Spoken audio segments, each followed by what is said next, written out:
참 예수님, 오늘은 부활 제2주일 그리고 자비주일입니다. 파우스티나 성녀에게 예수님께서 나타나셔서 이제 심장에서 피와 물이 나오는 그런 모습으로 이제 나타나신 것을 파우스티나 성녀께서 이제 그것을 그리신 거죠.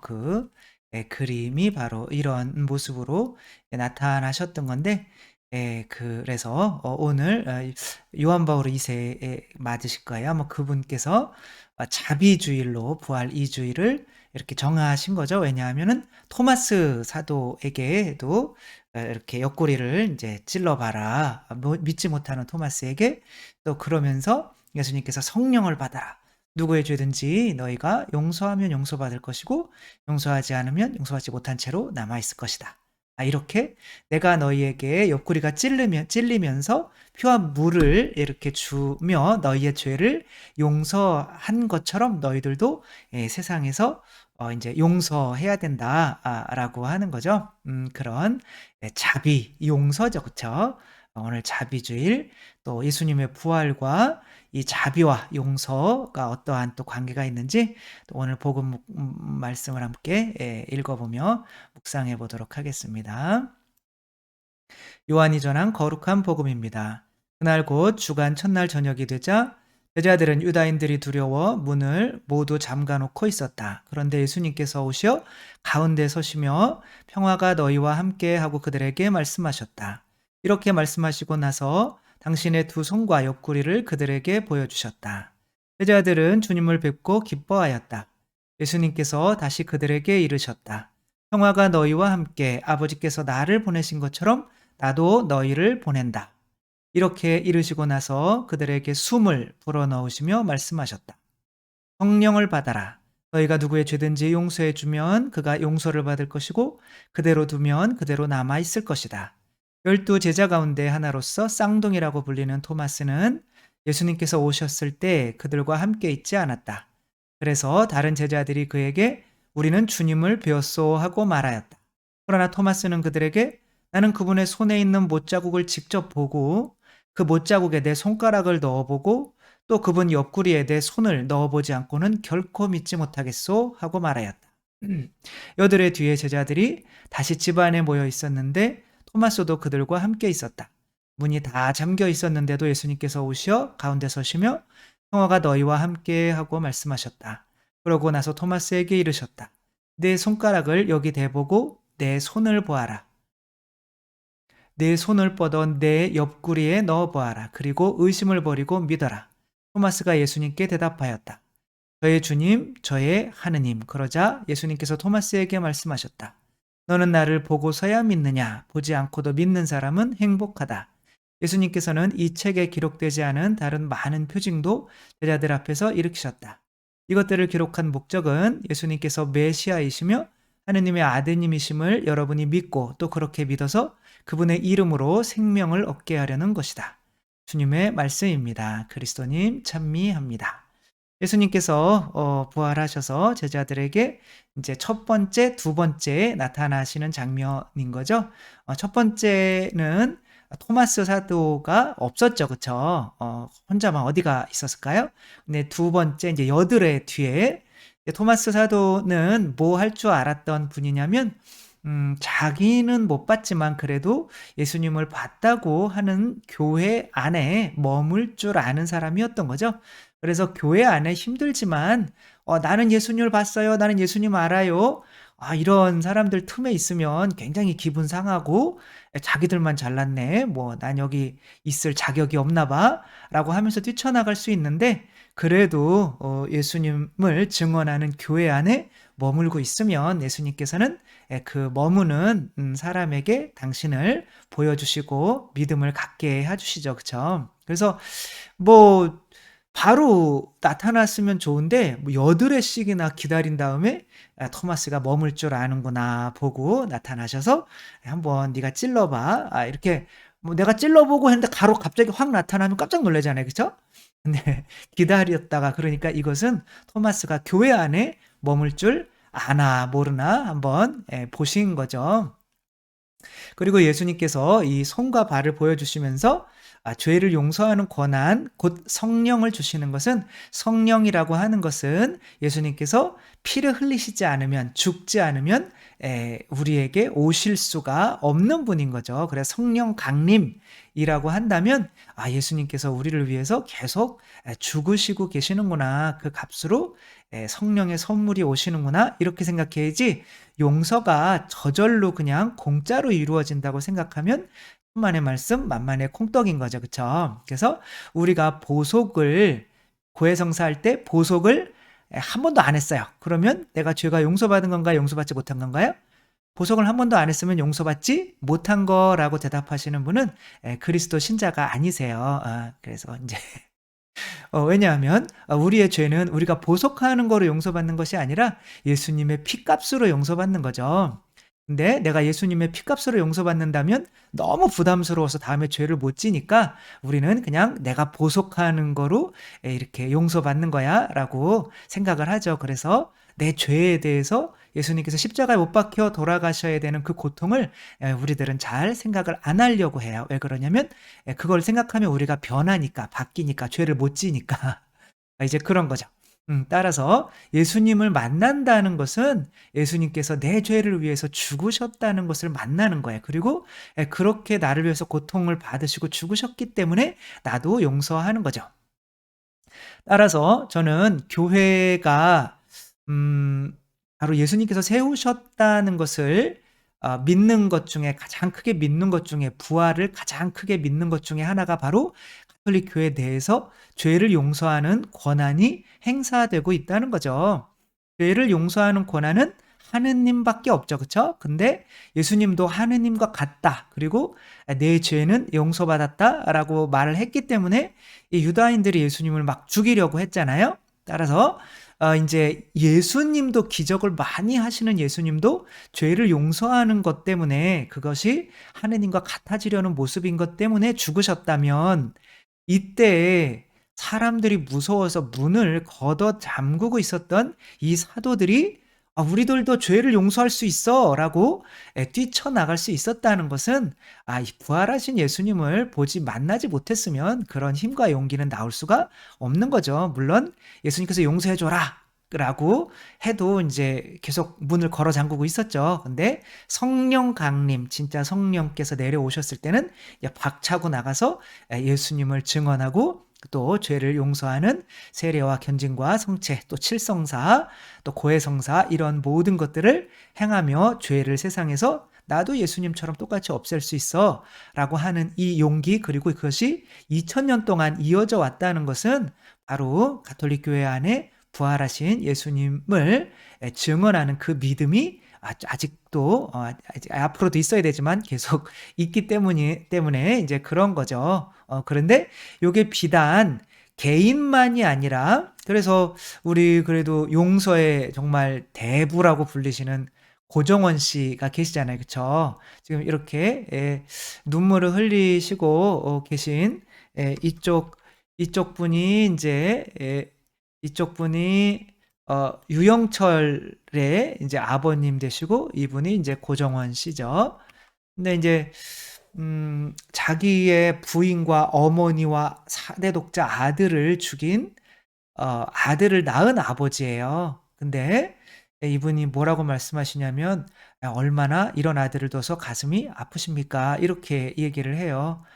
그러니까 서로서로 눈물 흘리면서 용서하는 거죠. 유영철 씨는 감히 고정원 씨를 나는 볼 수가 없다, 어떻게 나를 용서하냐 라고 이렇게 편지를 썼는데, 고정원 씨는 유영철도 네가 내 아들 죽였으니까 내 양자 해라 라고 이제 이렇게 했던 거죠. 근데 이런 것은 정말 우리 온 일가족을 죽인 사람을 용서하고 사랑한다는 거는 너무 힘들죠. 근데 이런 모습을 볼 때 이분이 정말 하느님을 안 만났으면 불가능하겠다라고 느낄 수밖에 없는 거잖아요. 그쵸? 그래서 자비주일이라고 하는 거는 바로 부활하신 예수님을 우리가 세상에 증거할 수 있는 가장 큰 힘은 용서밖에 없다는 거죠. 따라서 요즘에 교황님께서 사제들이 고해소 안에서 괜히 소리 지르고 그래서 꼬치꼬치 따져 묻고 하는 그런 사제들은 고해소에 아예 들어가지 말라고까지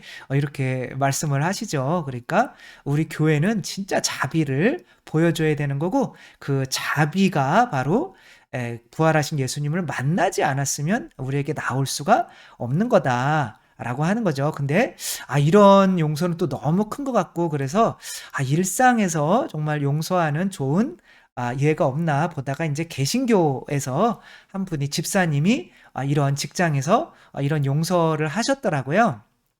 그래서 이제 개신교 이야기지만 이분도 어떻게 내가 용서라는 것이 부활하신 예수님을 만나지 않으면은 이루어질 수 없다는 것, 또 그것이 선교가 된다는 거, 예수님을 증언하는 것이 된다는 거 잠깐 함께 읽어 드리도록 하겠습니다. 우리 교회의 이모 집사님은 직장 전도 훈련 BBS라고 하나 봐요. 열심히 합니다. 그 BBS 동료인 A라고 하는 어느 집사님의 실제 이야기입니다. A 집사님은 어느 날 직장 회식 자리에서 자꾸 권하는 술을 그리스도인의 양심으로서 계속 거절하다가, 이제 개신교는 술을 못 마시니까 세상에 화가 난 직장 상급자에게 뺨을 맞게 되었답니다. 처자식이 있고 나이도 있는 사람이 여러 사람 앞에서 뺨을 맞았으니 얼마나 창피하고 분하겠습니까? 집에 와서 며칠 동안 회사도 무단 결근하며 분을 사귀다가 결국 회사를 그만두려고 결심하고 사표를 내기 전 산으로 올라가서 기도드렸답니다. 뺨 맞은 서러운 생각, 분한 마음, 막상 직장을 그만두려 하니 막막한 두려움 등으로 간절히 하느님께 호소하셨겠지요. 그런데 이렇게 기도하는 중 뜻밖의 음성을 들으셨답니다. 너는 겨우 뺨 한 대 맞은 것으로 그렇게 분하고 억울해하느냐? 나는 모든 이에게 멸시, 천대와 고난을 받았고 너를 위해서 십자가를 졌다 라는 목소리가 들려온 거죠. 침뱉음 당하시고 저주와 욕설, 조롱, 살을 찢는 채찍을 맞으시면서 아무런 자존심도 혈기도 변명도 없이 묵묵히 당신의 십자가를 지시고 골고타길을 오르셨던 우리의 예수님, 손과 발에 못이 박히고 조롱하던 그 무리들의 저주를 마다 않으시고 오히려 고통의 십자가 위에서도 저들의 죄를 용서해 달라고 하셨던 그 예수님의 음성이 아닙니까? 뺨 한 대 맞은 것은 어찌 고난이라고 분해하고 직장에서 그만두려 했을까요? A 집사님은 그 신비한 음성에 이제 그리스도를 만난 거죠. 부활하신 그리스도를 만난 거죠. 그리스도의 고난을 깊이 생각하며 자신의 자존심을 버리고 눈물로 회개하셨답니다. 그러고는 산에서 내려와서 다음날 직장으로 출근하셨습니다. 며칠간의 무단 결근 후에 출근이었죠. 근데 회사에서는 그 며칠 동안 놀라운 일이 벌어져 있었답니다. 그의 뺨을 때린 상급자가 아주 곤란한 지경에 처하여 징계를 받을 처지에 있게 된 것입니다. 그 상급자가 회사에서 처리하던 여러 일이 문제가 되었던 모양인데, 그중에서 A 집사님의 뺨을 때린 사건도 문제가 되었던 모양입니다. A 집사님은 자신의 뺨을 때린 그분을 두둔하며 그분의 구명을 위해 힘썼습니다. 피해 당사자인 A 집사님이 적극적으로 나서서 그분을 도우니 결국 회사에서 내리려던 징계도 잘 해결되었습니다. 술을 마시지 않는다고 뺨을 때렸던 그 상급자는 A 집사님의 그 이해하지 못할 관용과 사랑에 감동되어 복음을 그 사람도 받아들여서 그리스도인이 되었답니다. 지금은 직장 선교회의 한 지부의 리더로서 지도자가 되어 열심히 다른 사람들에게 복음을 전하는 전도자가 되었다고 합니다. 술 마시지 않는다고 뺨을 때렸던 바로 그 사람이 말입니다. 비록 개신교의 이야기지만 마찬가지인 거죠. 우리들은 정말 내가 누군가를 용서해 보려고 한 적이 분명히 있기 때문에 용서라는 것이 얼마나 어려운지를 우리들은 다 알죠. 그쵸? 사실 우리 가족, 남편, 아내, 자식들, 또 성당에서의 혹은 친척들도 우리가 가깝지만 용서하기가 너무 힘들죠. 그쵸? 그런데 이런 사람들 앞에서 뺨을 맞고 이런 것을 인제 용서를 하고, 물론 그때는 화가 났지만 기도 안에서 예수님을 만나고 예수님께서 나보다 더 많은 뺨을 맞고 그렇게 고난을 당하셨기 때문에 이제 그것에 비하면 내가 인제 그 사람을 용서해 주는 거는 예수님이 나를 용서해 준 것에 비하면 너무 아무것도 아니기 때문에 당연히 용서해야 된다는 그런 마음이 생기게 되는 거죠. 그 힘으로 밖에 용서할 수가 없는 거죠. 우리 힘으로는 용서가 일어나질 않죠. 그럼 예수님이 우리를 위해서 죽을 돌아가실 필요가 없는 거예요. 우리가 다 용서를 할 수가 있다면은. 그러니까 우리 힘으로 안 되니까 예수님이 죽으셔서 나보 "내가 네 죄 용서하기 위해서 내가 더 고통받았어."라고 하니까 '아 짜증나지만 그럼 나도 용서해야겠네요.' 뭐 이렇게 돼서 우리가 용서할 수가 있는 거죠. 근데 그런 것을 보면 사람들이 '야 이 저 사람은 천주교 신자네. 어떻게 천주교 신자니까 정말 이런 걸 용서하지.'라고 하면서 많은 사람들이 바로 이제 가톨릭 교회로 돌아오게 된다는 거죠. 어느 교회건 용서를 더 많이 하는 교회가 더 많은 신자들을 모을 수 있는 것은 확실한 거죠. 따라서 우리 가톨릭 신자들은 절대로, 절대로, 절대로 내 마음 안에 미워하는 마음을 가지고 있어서는 안 되는 거죠. 그것은 바로 부활하신 예수님을 만나지 못했다는 증거가 되기 때문에 그런 거죠. 바로 자비주일. 우리들은 우리들 안에 나는 안 보일지 모르지만 다른 사람들은 이렇게 내 안에서 십자가를 보고 있다는 거. 근데 십자가를 지고 있으면서도 보고 있으면서도 용서하지 못한다라고 하는 것은 '아 뭐 천주교 믿어 봐야 소용이 없겠네.'라고 하고 이렇게 다니는 것과 마찬가지라는 거 생각하면서 오늘 자비주일 우리가 교회가 부활하신 예수님을 만났다는 증거 자체가 바로 목숨을 걸고 그때 저도 좀 이상하거든요. '내가 어떻게 사람의 죄를 용서해 줄 수 있지?'라고 하면서도 이게 2000년 동안 교회 내에서 이루어졌다고 하는 것은 정말 부활하신 예수님을 만나지 않았으면 그 제자들이 이때 그것을 시작할 수가 없었던 거죠. 그렇게 그 2000년 동안 그렇게 죄의 용서가 교회 안에서 목숨을 걸고 이어져 왔던 것 자체가 부활하신 예수님을 만났다는 증거이기도 하지만 또한 우리 각자도 그런 부활하신 예수님을 만나잖아요. 그쵸? 우리 각자도 성령을 받고 우리 각자도 "용서해 줘라."라고 세상에 파견되는 거거든요. 따라서 부활하신 예수님을 만났다는 가장 확실한 증거는 내가 누군가를 용서하는 것이라는 거. 그것이 바로 굳이 말을 안 해도 바로 선교하고 사랑하는 것이라는 거 생각하며 혹시 내가 용서하지 못하는 사람이 있나 생각해 보고 기도를 이분처럼 쪼금 더 해서 하느님의 그 사랑을 더 깊이 깨닫고 더 성령을 많이 받아서 정말 이 세상에서 미워하는 사람이 한 명도 없이 우리가 살아나갈 수 있었으면 좋겠습니다. 주님께서 여러분과 함께 현능하신 천주 성부와 성자와 성령께서는 여기 모인 모든 이에게 축복을 내리시어 길이 머물게 하소서. 주님과 함께 가서 복음을 전합시다. 하느님 감사합니다. 성부와 성자와 성령의 이름으로 아멘. 감사합니다. 사랑합니다.